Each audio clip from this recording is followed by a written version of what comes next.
Muy buen día a todos. Mi nombre es Pedro Gómez, soy médico residente de segundo año del posgrado de Radiología e Imágenes Médicas de la Universidad Nacional Autónoma de Honduras. Este día, pues, hablaremos un poco, de manera muy resumida, acerca de la enfermedad vascular cerebral, puesto que este es un tema de interés en el día a día en las salas de emergencia. Entonces, por ejemplo, ¿qué hacer? Eso es lo que vamos a evaluar hoy cuando estamos en el hospital y no sabemos qué hacer, ¿verdad? Ante una emergencia como esta. Entonces, primero hay que preguntarnos a quién, por qué y cuándo y cómo obtener imágenes de estos pacientes. Porque no todo el que llega a la emergencia necesita un estudio de imagen. Entonces, ¿a quién y por qué hacerlo? Sí, por ejemplo, el Colegio Americano de Radiología tiene los criterios de propiedad que plantean diferentes escenarios para los cuales los pacientes ameritan algún tipo de estudio de imagen. Tal es el caso, por ejemplo, de aquellos pacientes que tienen algún déficit neurológico y entonces se plantea de inicio y no, o sea, tiene ese déficit neurológico y no se sabe la causa, entonces se plantea realizar un estudio de imagen. También aquellos que, por ejemplo, que llegan con un dolor de cabeza como el más severo de toda su vida. Entonces, ese tipo de pacientes necesitan un estudio de imagen. Asimismo, aquellas pacientes que, por ejemplo, están embarazadas y debutan con un dolor de cabeza intenso. Asimismo, aquellos que después de estar realizando algún tipo de actividad, eh, por ejemplo, es importante la historia clínica y saber si, por ejemplo, estaban desarrollando algún tipo de deporte, si tenían alguna actividad sexual. Ese tipo de pacientes también requieren de un estudio de imagen. Y, vaya, por ejemplo, también aquellos pacientes que eh, tienen un dolor, una cefalea intensa y que al examen físico también se encuentra papiledema. Entonces, ese tipo de pacientes necesitan estudio de imagen. Ahora bien, ya adentrándonos un poco acerca de los eventos cerebrales vasculares, el 80% de ellos, el 80% de ellos eh, van a ser de tipo isquémico y probablemente desarrollarán algún tipo de infarto cerebral. En menor proporción puede ser de tipo primario, espontáneo, sangrado subaracnoideo no traumático, oclusión venosa en un 1% y otro tipo de misceláneos en un 1%. Ahora, en el día de hoy hablaremos un poquito acerca de la anatomía, la irrigación cerebral, algunos de los principios físicos para realizar estudios de imagen y la técnica. Entonces, comenzando hablando acerca del polígono de Willis, entonces es importante que conozcamos su anatomía. Entonces, aquí tenemos la arteria cerebral anterior y la comunicante anterior. Esta es la carótida interna. Tenemos la comunicante posterior y la vértebra basilar. Entonces, es importante también saber que la arteria cerebral media no forma parte del polígono de Willis, sin embargo, es la que irriga la mayor parte del parénquima cerebral. Aquí a la derecha de su pantalla, pues tenemos ya el polígono de Willis visto por una angioresonancia con una resonancia de 3 Tesla, en la que vemos las mismas estructuras que acabo de mencionar. Bien, entonces hablando un poquito acerca de la arteria cerebral anterior, pues tenemos que es la de menor tamaño y es la más medial de las divisiones de la arteria carótida interna. Se divide en varios segmentos. Por ejemplo, tenemos que el primer segmento, el que se conoce como segmento A1, sale de la carótida interna y se extiende hacia arriba, hacia los ganglios basales. Luego tenemos el segmento A2, que asciende sobre o frente al tercer ventrículo. Y luego tenemos el segmento A3, que se curva anterior al cuerpo calloso, para luego tener las divisiones, por ejemplo, la pericallosa y la calloso marginal. Esas son las ramas terminales de la arteria cerebral anterior. ¿Y cuáles son los territorios que irriga? Pues entonces aquí los tenemos en este esquema, que están de color verde, y esto incluye los 2/3 anteriores de la superficie medial del hemisferio cerebral, así como el vértex y una pequeña porción de la cara inferomedial del lóbulo frontal, que es la que estoy señalando. Tenemos la arteria cerebral media, que se divide en 4 segmentos y es la que les mencioné, que irriga la mayor parte del parénquima cerebral, y comienza con su primer segmento, que es horizontal, que se continúa después de la bifurcación de la arteria carótida interna y demuestra las arterias lenticulo-estriadas, ¿verdad? Que son las que estoy señalando.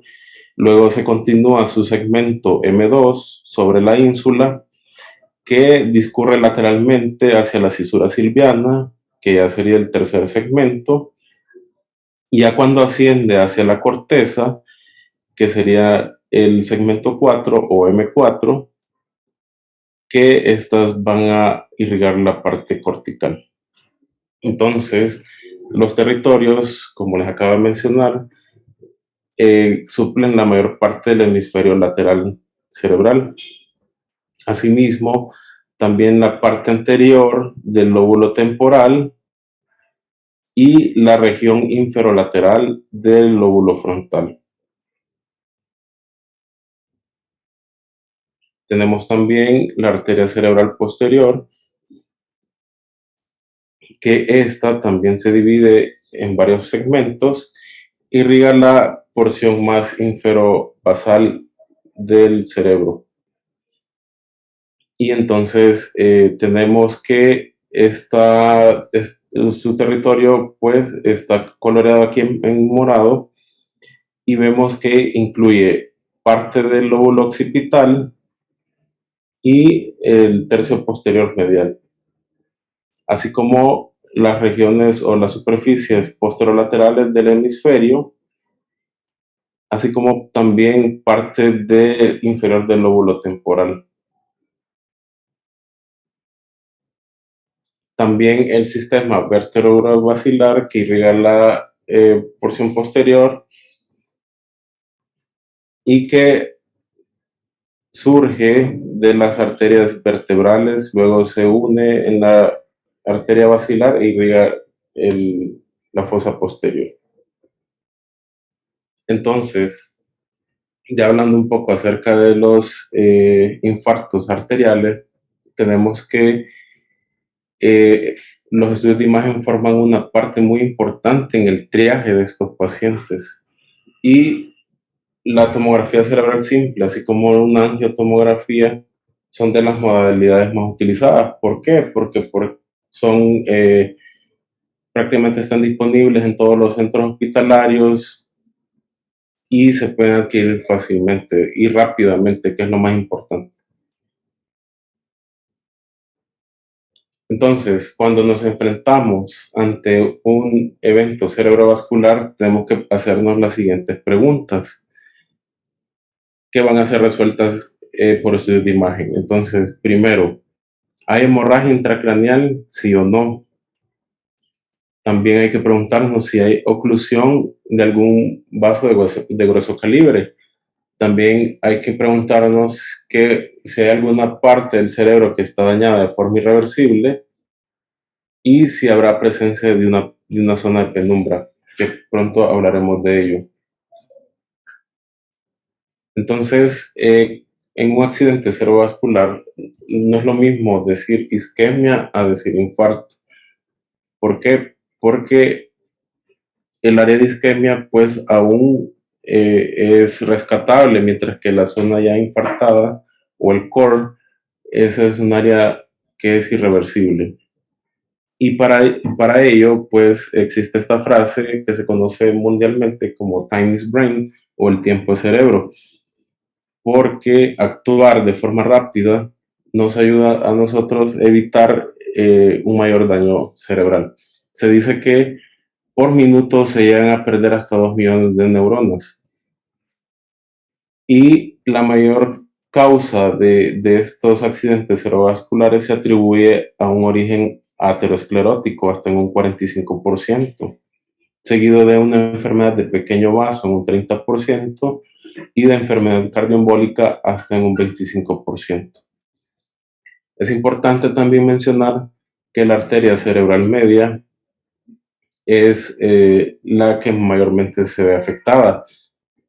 Luego la arteria cerebral posterior, la vértebra basilar y la arteria cerebral anterior. Entonces, ¿qué nos va a dar respuesta a la primera pregunta sobre si hay hemorragia o no? Entonces, con una tomografía cerebral simple, esta nos va a dilucidar si hay zonas de hemorragia o no.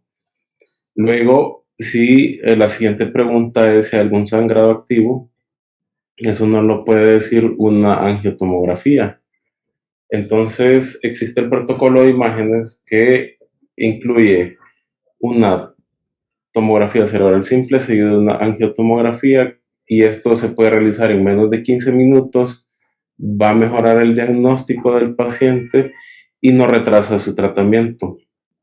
Eh, Se dice que está la hora dorada para poder ayudar a rescatar el parénquima cerebral de una lesión, de un infarto, y es aquel tiempo que ronda las 3 horas.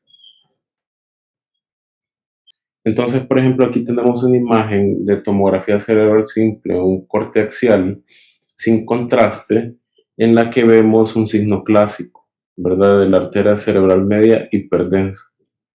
Esto lo que nos está indicando es que hay un trombo localizado en el lumen de la arteria cerebral media y que está causando la zona de infarto o de isquemia. En Canadá, pues, surgió un score que nos sirve para predecir la severidad de este infarto, y se conoce como ASPECTS, que es el Alberta Stroke Program Early Computed Tomography Score. Entonces, este Alberta Score o Aspects lo que hace es que divide diferentes secciones en el parénquima cerebral para tenemos que identificar cada uno de ellos y ver cuáles son los que están dañados. Y por cada una de ellas, entonces se resta un punto. Empezamos con un puntaje de 10 y, por ejemplo, tenemos si está dañado los núcleos subganglionares, por ejemplo, el opérculo frontal, la región o porción anterior del lóbulo temporal y su porción posterior, esto tiene un punto. Luego, si está afectada la región anterior de la arteria cerebral media, su porción lateral y su porción posterior, a cada una de ellas también se le asigna un punto. Y los ganglios basales pues tienen otro punto cada uno: el caudado, el núcleo lentiforme, la ínsula y la cápsula interna. Entonces, de acuerdo a la afectación de cada uno de ellos, se resta un punto y se dice que un score de aspects menor o igual a 7 tiene un equivalente a un tercio de la arteria cerebral media, o sea, su territorio está afectado en más de un tercio, y esto predispone que haya un riesgo aumentado de hemorragia y un peor pronóstico.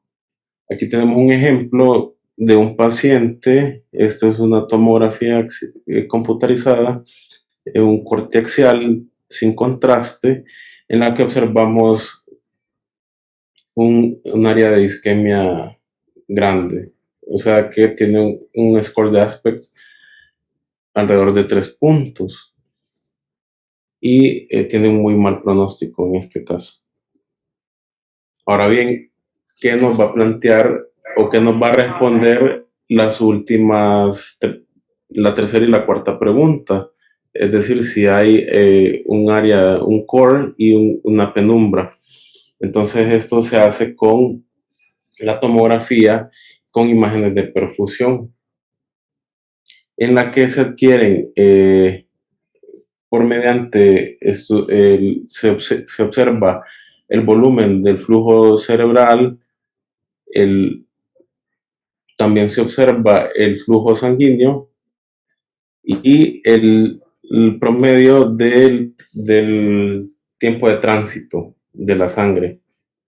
Entonces, cada una de ellas está esquematizada por colores, siendo los colores verde, amarillo y rojo donde hay mayor perfusión de sangre, y los colores violeta o azul, que es donde hay menos flujo sanguíneo. Y esto lo hace un software automatizado y calcula.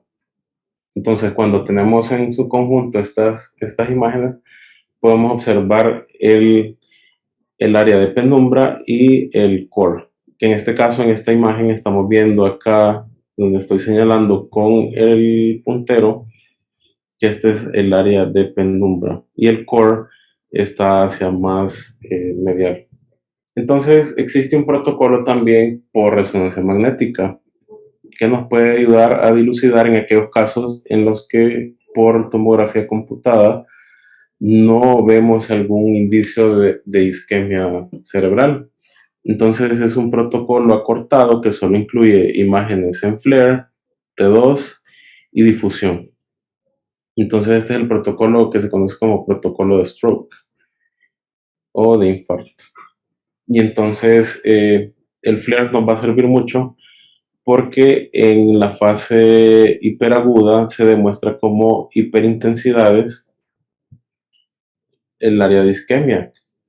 También en el T2 GRE se observa el área de blooming por un trombo, que es el que estoy señalando en esta imagen. Y también la difusión nos va a mostrar zonas de restricción de la difusión en la imagen, entonces podemos tomar una decisión al respecto. Ok, entonces por resonancia magnética, como les mencionaba, los infartos cerebrales hiperagudos o subagudos se pueden ver, en este caso los subagudos, se pueden ver en T1 hipointensos y la zona con borramiento de los surcos, ¿verdad? Que lo mismo se observa en esta imagen por tomografía computada. Entonces observamos en el primer corte axial, vemos que solo hay borramiento de los surcos y zonas de edema.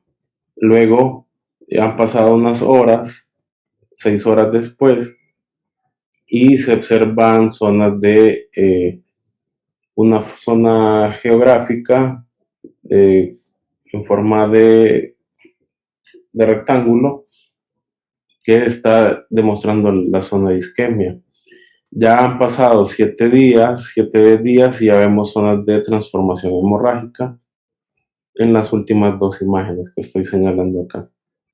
Por resonancia magnética, entonces, en los infartos subagudos veremos que inicialmente se observan hiperintensos en las secuencias T2 y T1.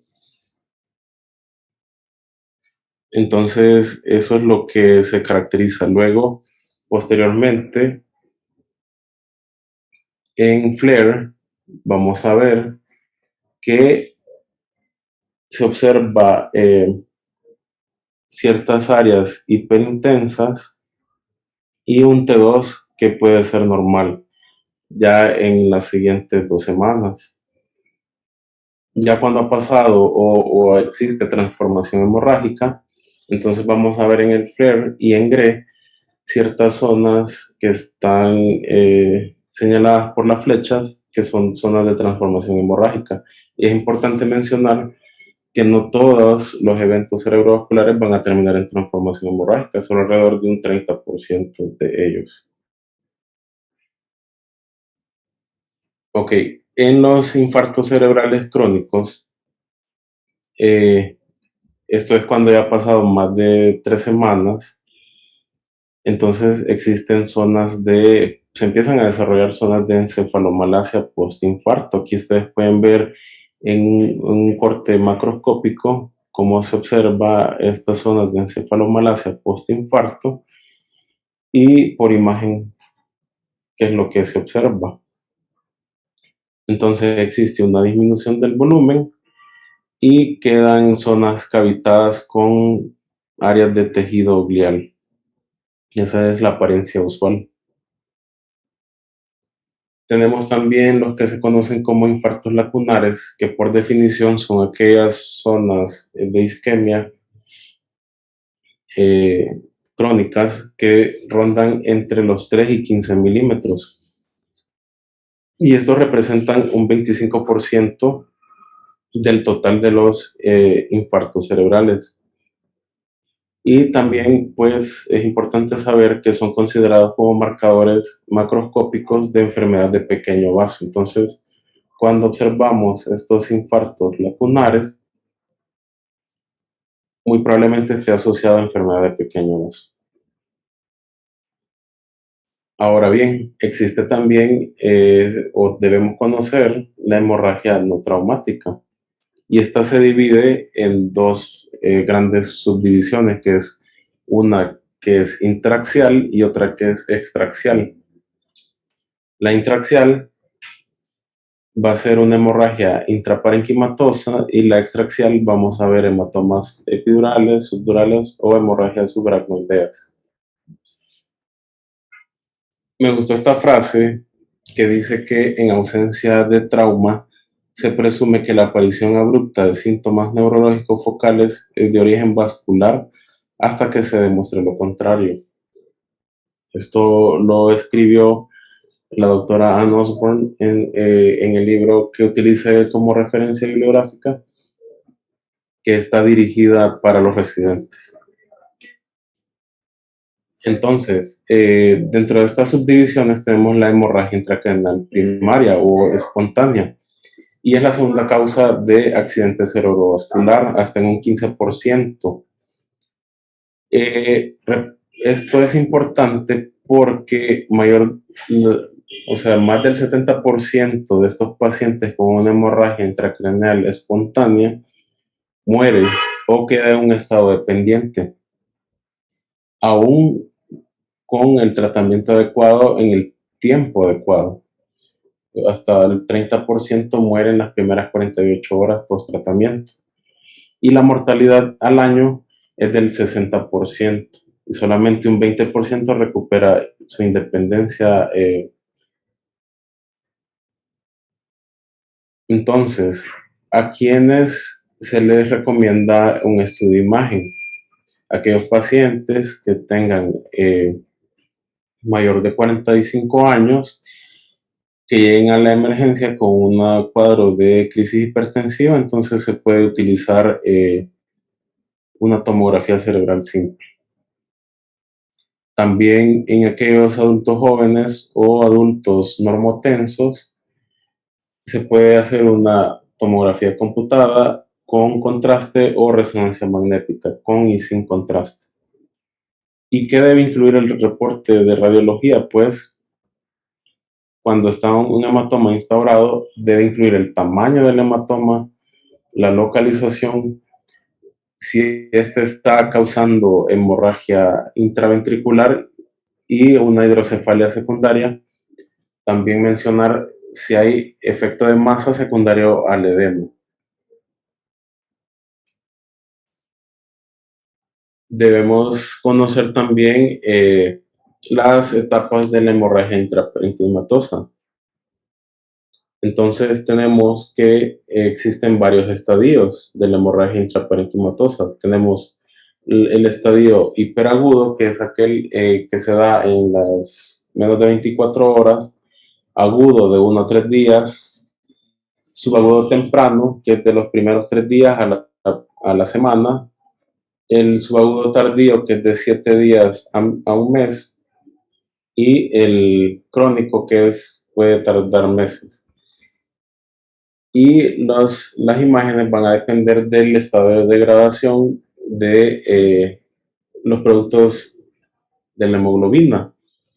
Entonces, por ejemplo, en tomografía, el estado hiperagudo y agudo se va a ver hiperdenso.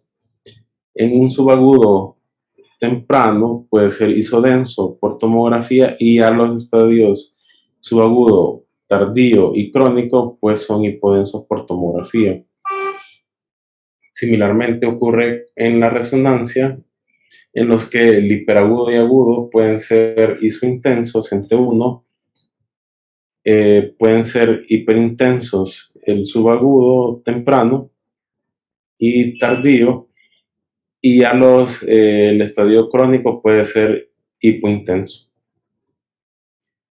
Ya en T2, por eso es que se utilizan las diferentes secuencias, porque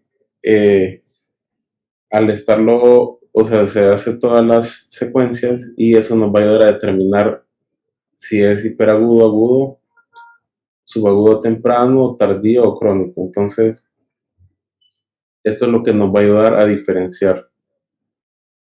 Por ejemplo, ya en un T2, el hiperagudo va a ser hiperintenso, el agudo va a ser hipointenso, así como el subagudo temprano, el subagudo tardío va a ser hiperintenso y el crónico hipointenso. Y la difusión, que sería la otra que podemos emplear en un protocolo de stroke, eh, va a ser hiperintenso en la difusión el hiperagudo, hipointenso el agudo y subagudo temprano.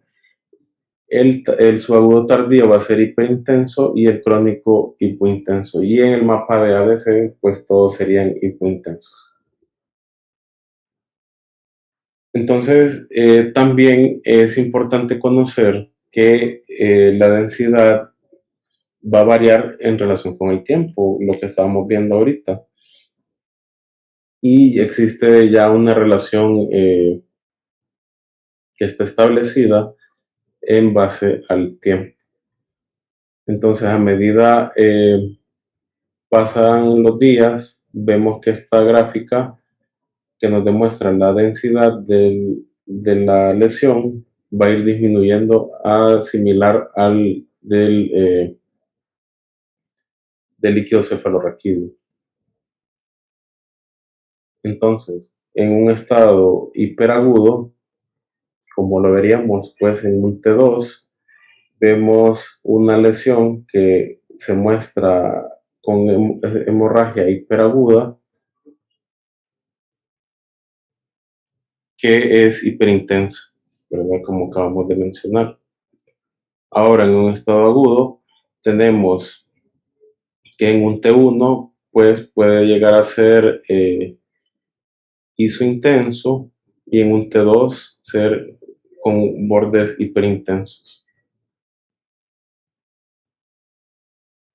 Un subagudo temprano demuestra áreas hiperintensas en un T1, ¿verdad?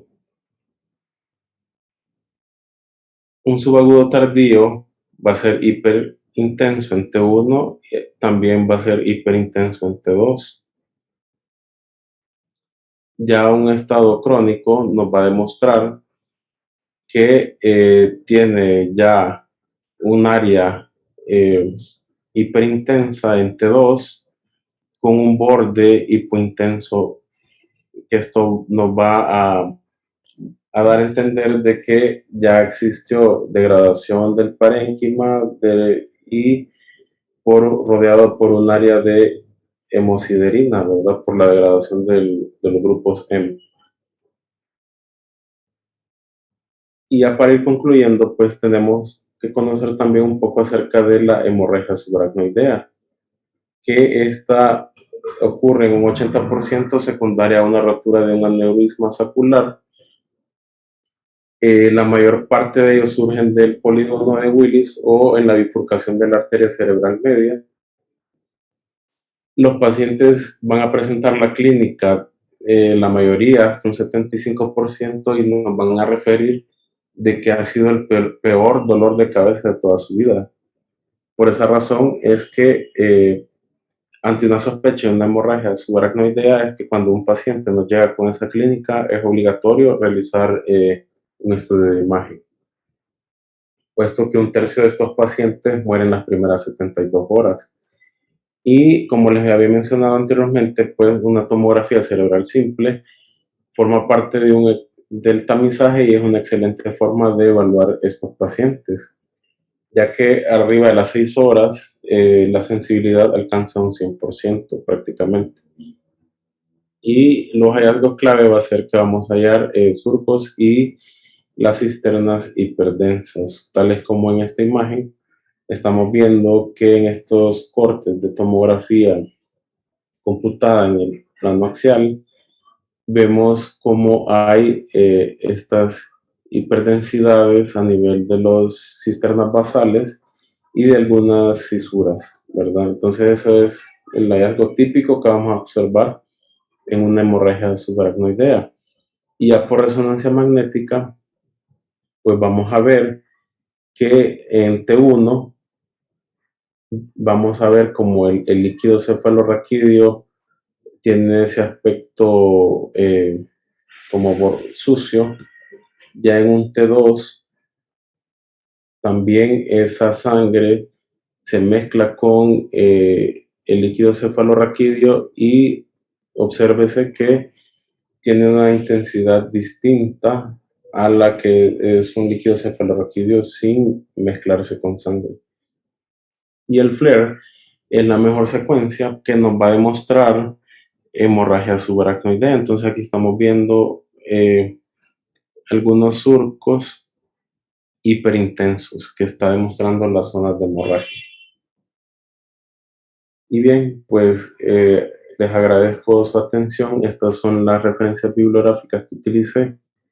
Muy recomendado este libro, Los Essentials de Osborne's Brain, por la doctora Anne Osborne.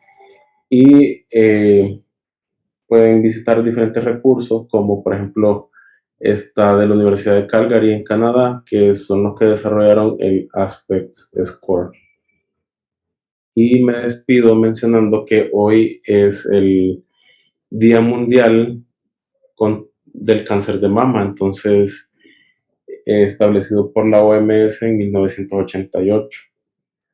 Y según datos oficiales de la OMS, pues como dato interesante y que nos debe motivar a ser partícipes en estas iniciativas de prevención del cáncer de mama, es que cada 30 segundos se diagnostica un nuevo cáncer de mama en el mundo. Entonces, pues muchas gracias por su atención y si hay alguna duda o comentario, son bienvenidos. Buenos días, Pedro. Bonita su clase, lo felicito. Solo 2 puntos. Actualmente el accidente cerebrovascular se le denomina mejor evento cerebrovascular. Hay muchos libros que todavía lo escriben como accidente, pero su mejor descripción es evento cerebrovascular. Y en tomografía, como no todos los hospitales tienen resonancia, se puede hacer una perfusión cerebral que nos va a ayudar a caracterizar los puntos de probable infarto y la extensión. No sé si alguien más tiene algo que aportar.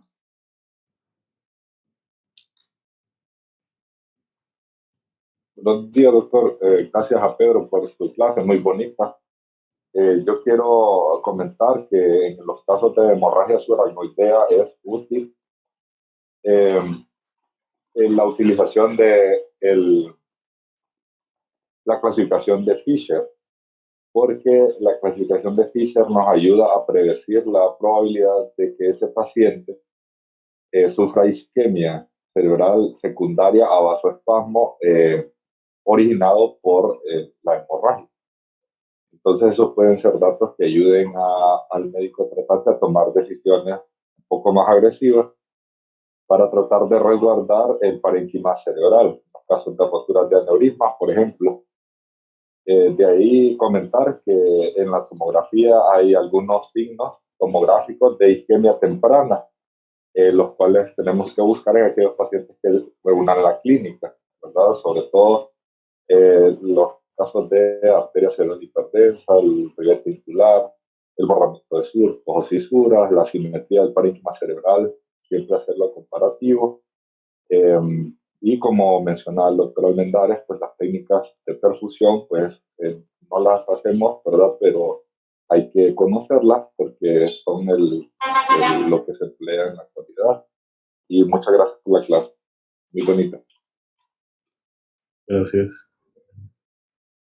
Ahorita que hizo ese comentario, doctor, quiero aportar también que la literatura menciona que en las fases podemos hacer uso en la tomografía de acortar el nivel de ventana para poder hacer un mejor contraste y ver esas áreas de isquemia que no son tan fáciles de ver con una ventana normal para cerebro. ¿Hay más comentarios o dudas?